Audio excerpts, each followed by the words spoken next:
तो हेलो दोस्तों, स्वागत है आपका हमारी एक और नई वीडियो में। तो दोस्तों, हम आज की वीडियो में बात करने वाले हैं डायरिया की डेफिनेशन, कोज, सिम्टम्स, डायग्नोसिस, ट्रीटमेंट और नर्सिंग मैनेजमेंट के बारे में डिटेल में पढ़ेंगे, जो आपको 100% समझ में आएगा। तो दोस्तों, आज की वीडियो की शुरुआत करते हैं हम इससे। तो सबसे पहले हम इंट्रोडक्शन देखते हैं। इंट्रोडक्शन, डायरिया का मतलब होता है 24 घंटे में 3 या उससे अधिक बार पतला और पानी जैसा स्टूल आता है। अगर ऐसी कंडीशन जिसमें 24 घंटे में 3 या उससे अधिक बार पानी जैसा और पतला स्टूल आता है तो उसको डायरिया कहा जाता है। इससे हमारे शरीर में पानी और इलेक्ट्रोलाइट की कमी हो सकती है, मतलब पानी की कमी होती है, डिहाइड्रेशन होता है, और इसके कारण डायरिया के कारण ये चीज़ें देखने को मिलती हैं। तो दोस्तों, आगे बढ़ते हैं इसके बारे में। अब हम बात करते हैं इनके कोज के बारे में, इसके क्या क्या कोज होते हैं। तो दोस्तों, सबसे पहला और कॉमन कोज होता है वायरल इन्फेक्शन। वायरल इन्फेक्शन के कारण डायरिया होने की ज़्यादा से ज़्यादा संभावना रहती है। दूसरा कारण होता है बैक्टीरिया इन्फेक्शन। तीसरा होता है कंटामिनेटेड फूड एंड वाटर, मतलब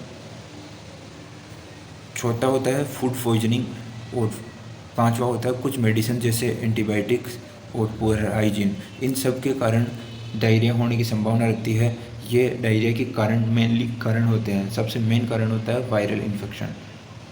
तो अब देखते हैं इसके साइन और सिम्टम्स। पेशेंट को बार बार अगर लूज मोशन हो रहा है तो वो हो डायरिया की कंडीशन में होता है। पेट में दर्द और क्रैम्प्स आना, उल्टी, बुखार, प्यास ज़्यादा लगना, कमजोरी, डिहाइड्रेशन, ये सब कंडीशन हमारे को डायरिया की साइन और सिम्टम्स में देखने को मिलते हैं। तो दोस्तों, आगे बढ़ते हैं इसके आगे। अब हम देखते हैं इसके डायग्नोसिस कैसे किया जाता है। तो इसमें सबसे पहले हिस्ट्री और फिजिकल एग्जामिनेशन किया जाता है। उसके बाद स्टूल का एग्जामिनेशन किया जाता है। अगर ज़रूरत हो तो ब्लड टेस्ट भी किया जाता है और डिहाइड्रेशन मेंटेन किया जाता है, असेसमेंट किया जाता है, क्योंकि डायरिया की कंडीशन में सबसे ज़्यादा डिहाइड्रेशन होता है। तो दोस्तों, आगे बढ़ते हैं हम। अगर हम इसके ट्रीटमेंट के बारे में बात करें, डायरिया का सबसे इम्पोर्टेंट ट्रीटमेंट होता है ORS का सॉल्यूशन देना, क्योंकि ORS डिहाइड्रेशन को मेंटेन करता है।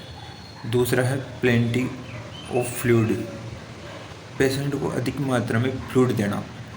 तीसरा है जिंक, बच्चों में डॉक्टर की सलाह से, यह अगर डॉक्टर बोलता है तो उसकी सलाह से ये दिया जाता है। एंटीबायोटिक सिर्फ बैक्टीरिया इन्फेक्शन और डॉक्टर की सलाह पर। एंटीबायोटिक तो बैक्टीरियल इन्फेक्शन की वजह से अगर डायरिया हो रहा है तो उस कंडीशन में एंटीबायोटिक दी जाती है। और इसके आगे देखते हैं हल्का और आसानी से पचने वाला भोजन।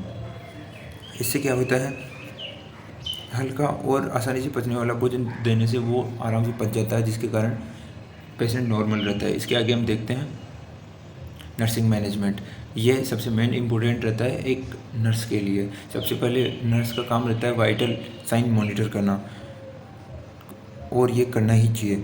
इसके बाद है फ्लूइड इनटेक और आउटपुट रिकॉर्ड करना, डॉक्टर के ऑर्डर के अनुसार ORS और IV फ्लूइड देना। और इसके आगे देखते हैं हम स्किन केयर और पेरिनियल हाइजीन। पेशेंट की स्किन केयर और पेरिनियल हाइजीन का मेन इम्पोर्टेंट ध्यान रखना चाहिए। पेशेंट और फैमिली को हैंड हाइजीन और सेफ फूड के बारे में एजुकेट करना। पेशेंट की को खुद को और उसकी फैमिली को हाइजीन और सेफ फूड के बारे में एजुकेट करना चाहिए। हाइजीन और सेफ फूड के बारे में एजुकेट करना चाहिए।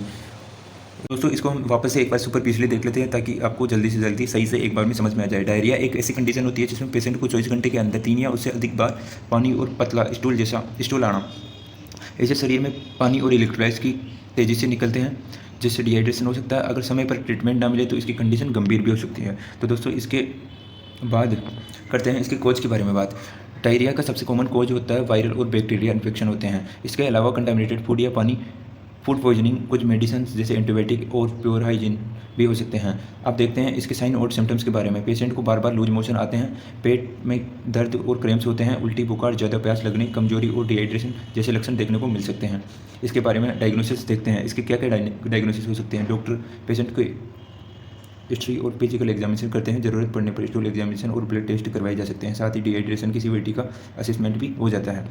इसके बाद में अब इसके ट्रीटमेंट के बारे में बात करते हैं। डायरिया का सबसे इंपॉर्टेंट ट्रीटमेंट ORS देना। अगर शरीर में पानी और इलेक्ट्रोलाइट की कमी पूरी ना हुई तो उसको ORS देके उस पानी और इलेक्ट्रोलाइट्स की कमी को पूरा किया जाता है। पेशेंट को अधिक मात्रा में फ्लूइड देना चाहिए। बैक्टीरियल इन्फेक्शन होने पर डॉक्टर की सलाह से एंटीबायोटिक दी जानी चाहिए। पेशेंट को हल्का और आसानी से पचने वाला भोजन देना चाहिए। अब इसके नर्सिंग मैनेजमेंट समझते हैं। नर्स को पेशेंट की वाइटल साइन मॉनिटर करनी चाहिए, फ्लूइड इनटेक और आउटपुट का रिकॉर्ड रखना चाहिए। डॉक्टर के ऑर्डर के अनुसार ORS और IV फ्लूइड देना चाहिए। इसके आगे देखते हैं, पेरिनियल स्किन की सफाई और हाइजीन को मेंटेन करनी चाहिए। साथ ही पेशेंट की फैमिली और को hand washing and safe drinking water और एंड हाइजीन फूड के बारे में हेल्थ एजुकेट करना चाहिए। आज की वीडियो में हमने डायरिया की डेफिनेशन, कोज, सिम्टम्स, डायग्नोसिस, ट्रीटमेंट और नर्सिंग मैनेजमेंट के बारे में बात की। अगर वीडियो पसंद आई हो तो वीडियो को लाइक करें, चैनल को सब्सक्राइब करें और नर्सिंग फ्रेंड के साथ जरूर शेयर करें। थैंक यू, धन्यवाद।